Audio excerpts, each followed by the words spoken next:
Hey Alma, are you excited about today's demo? Oh yes, Meow. I just love to learn, Meow. We're going to learn about one point perspective. Oh, I'm so excited, Meow. I don't have any thumbs, Meow, but I'll try very hard, Meow. She hates me. Okay. Hey guys, so if you haven't watched the first video yet, which was the lecture that explains one point perspective and then the concept of a stepwell, which is what we're going to be designing this week, make sure you go and do that one first, okay? So this week's assignment is up on Moodle, obviously, along with these two videos, so check that out. And I'm going to show you how to set all that stuff up right now.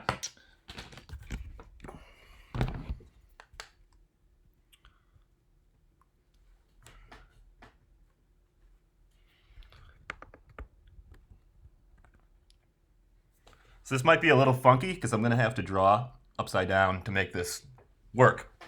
But this is what you're going to be working on this week. You're going to create this deep interior architectural space. If you've ever played like the first Legend of Zelda or A Link to the Past on the Super Nintendo, when you go into like the dungeons, that's basically what you're designing. It's a top-down view of this interior architectural space.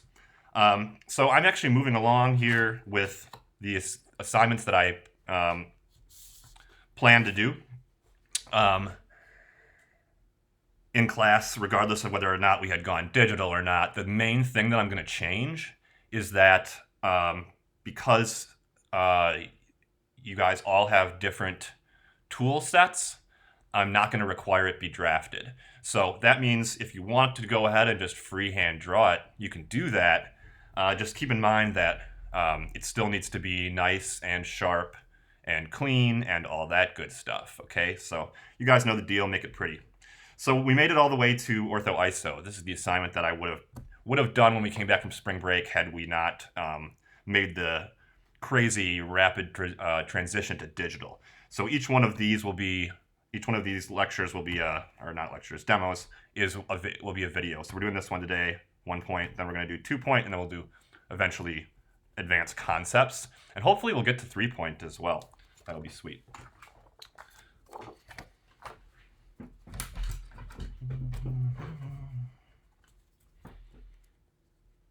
So,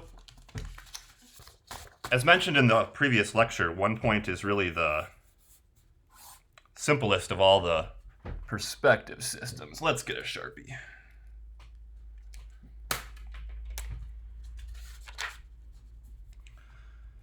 So we'll establish a vanishing point here in the center, and there would be a horizon line here that point is on, right? Now, in 1 point perspective, you're drawing everything from this face, which means that you can just draw like perfect squares if you wanted to.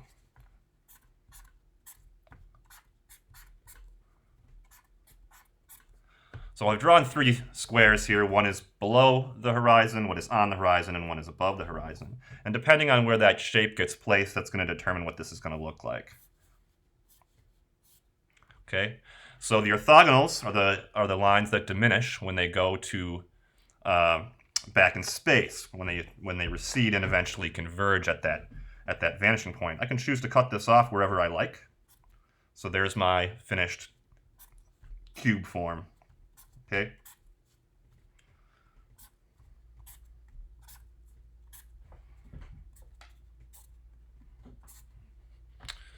So when they're above the horizon, you'll see the underside of the form, and then the opposite is true. When you do below the horizon, you'll see the top of that form.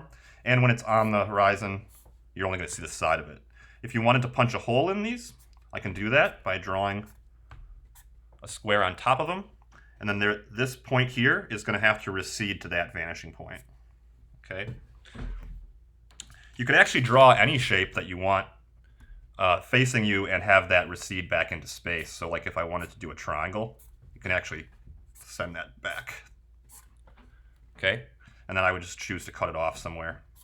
Okay, so anything that's not orthogonal in one point is going to be perfectly horizontal or vertical unless you're drawing an angled shape like that. Okay, so that's how you would draw a series of cubes.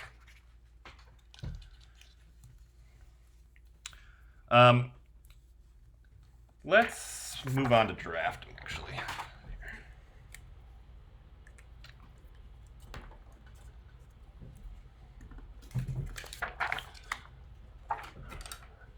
So I'm going to try to draw as hard as I can to make this work here. Let's say you want to draw something like measurable. So that is to say, in perspective, you want to be able to create a perfect square and then give it a unit number. That's really important in design because then that way you could give it a unit. So like you could say it's 1 square foot if you're designing a building, or you could say it's 1 square inch if you're designing a product. So how would you go about figuring out what a perfect square is when it's laying down in space? The front part's easy because you could just draw a perfect square. So I'm going to start off with, and you can put them anywhere. So I'll draw order. Let's say I want that to be the front edge of a perfect square lying down in space. Obviously, I'm going to pull a couple of orthogonals here to my vanishing point.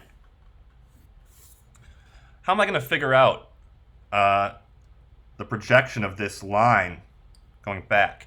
And what you actually do is you set up a special vanishing point, measuring point, equidistant from the vanishing point. So I just chose 8 inches. And the further apart those two become, the more naturalistic the space will be. If you put them real close, everything's going to be distorted. I use those to put an X on top of the square.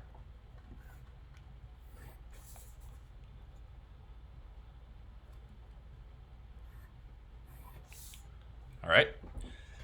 And then I connect the 2 points that they've created onto those orthogonals. So now that's a perfect square. And this isn't a 2-point. These are special measuring points. I'm not going to be able to write upside down. But it is a good idea to label everything. This one would be special measuring point right. Special measuring point left. It may seem strange, like why would you want to label all these points? There's only 3 of them. Like how could you possibly get confused? But as time goes on, this becomes more and more complicated because the more shapes and types of shapes and you draw, the more complicated the horizon line will become, and it'll be filled with different individual points. Now, let's say I want to multiply this shape. First thing I'm going to do is draw a line through its center back into space. Let me do that a little darker. Okay, so now I know that that point right there is the center of the back of the square. All I need to do now to multiply it is to draw a line from either this point or this point through that center line, and it's going to end on the orthogonal.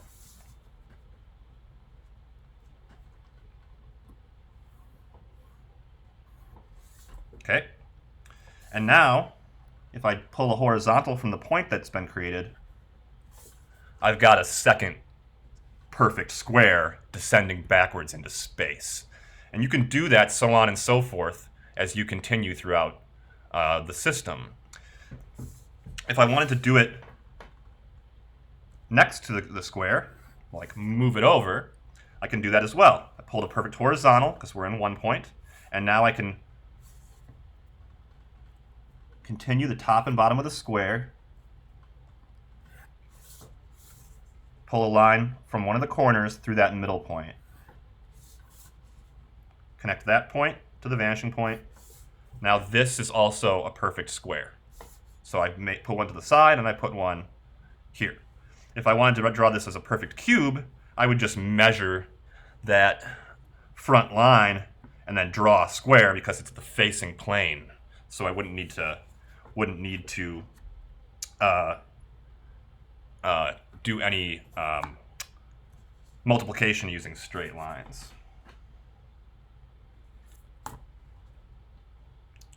Next, we'll do a wedge. And to do that, I'm just going to start by drawing a cube of some kind.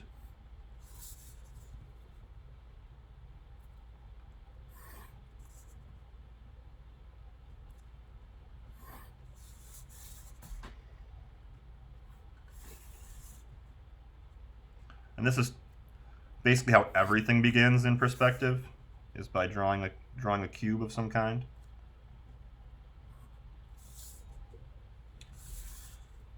And it's helpful to draw through the form so that you can see what's going on behind the object you've created.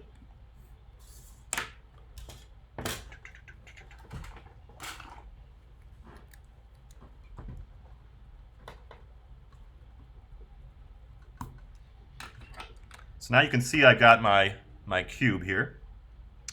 What if I wanted to have an angled surface, a wedge? What should I do? I'm going to grab this face right here, and then I'm just going to break it in half. Okay? What I did to the front, I'm going to do to the back as well. Okay? And now you can see that I've created a wedge.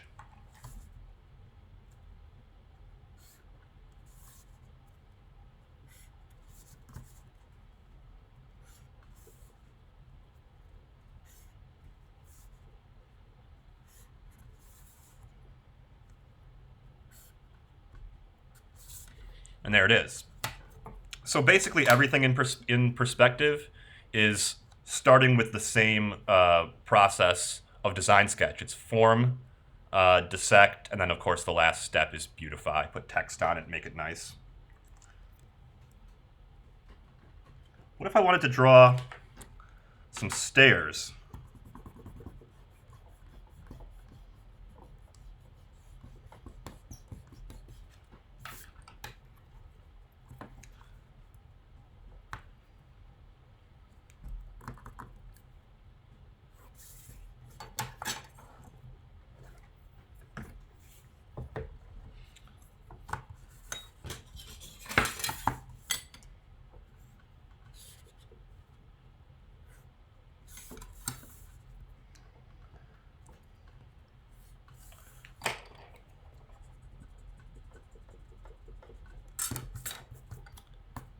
You're going to start with the side of the stairs.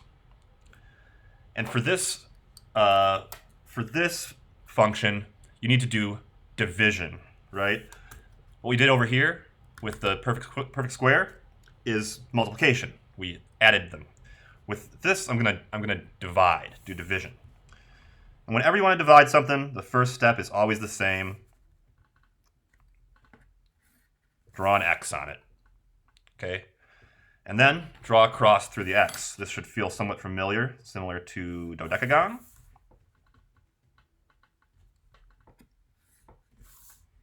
Okay, so now I've divided it into fourths. Now I'm going to divide it again.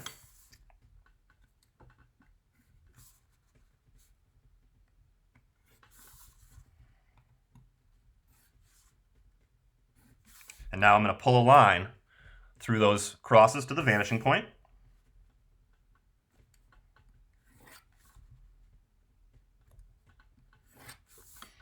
And then I'm going to pull a couple of lines vertically.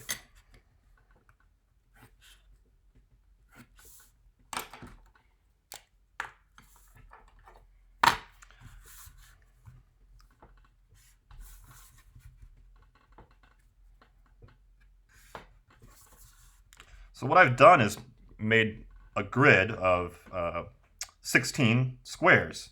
And now all I have to do is pull out each rise and run of the stairs.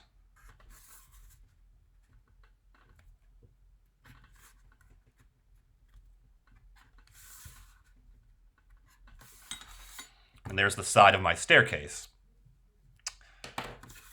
Using the other vanishing point, I can pull from each of the points of the rises and runs of the stairs.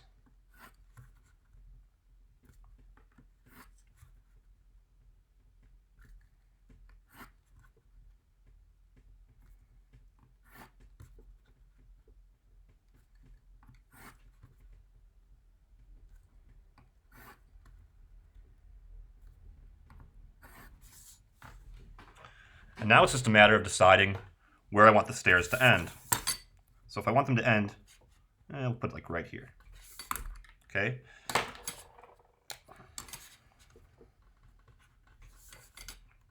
And now I use the vanishing point and my vertical to complete the stairs.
Okay, so there's our staircase.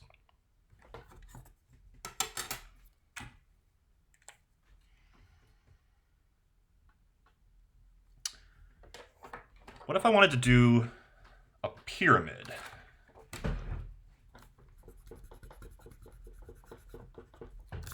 So I want us to concentrate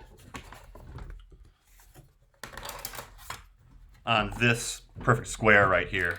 I'll outline it.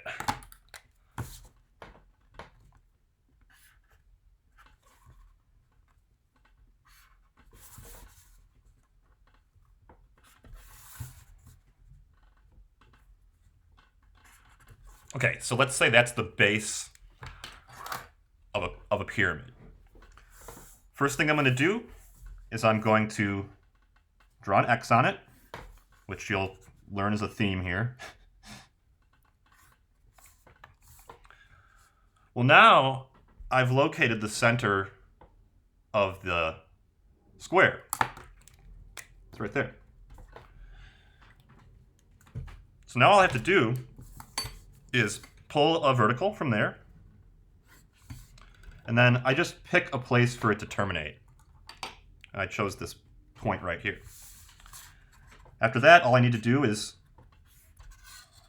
pull the various lines of the pyramid towards it, so I get a four-sided pyramid.